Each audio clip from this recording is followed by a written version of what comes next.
woman tells her husband, "You know, I'm a virgin and I don't know anything about it. Can you please explain it to me?"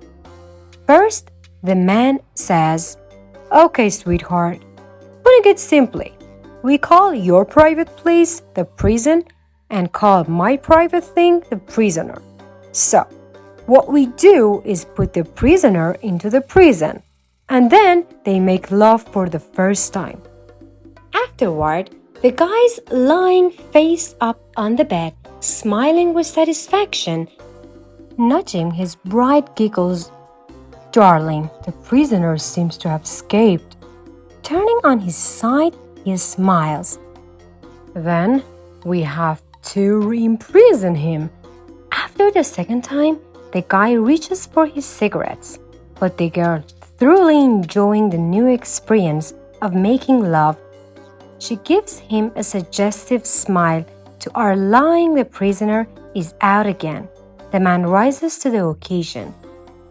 But with unsteady legs of a recent born foal, by afterward, he lies back on a bed totally exhausted. She nudges him and says, "The prisoner has escaped again." Turning his head, he shouts at her, "It's not a life sentence, okay?"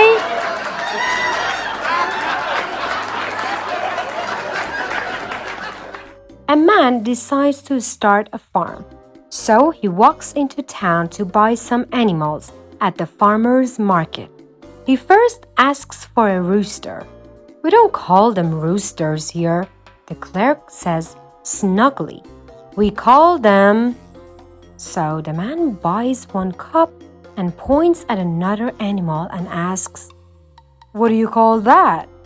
The clerk replies, "That's a pullet." The man agrees to buy one. Finally, he asks for a donkey. The clerk replies, "We don't call them donkeys. We call them..."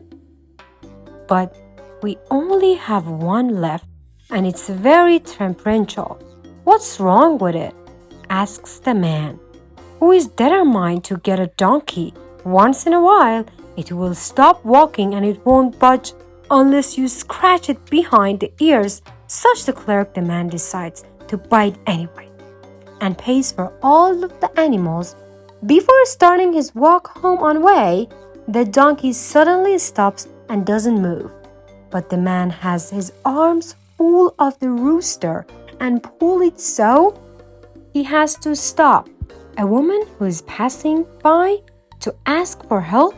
"Pardon me," he asks politely. "Would you mind holding my cup and pull it while I scratch my ass?"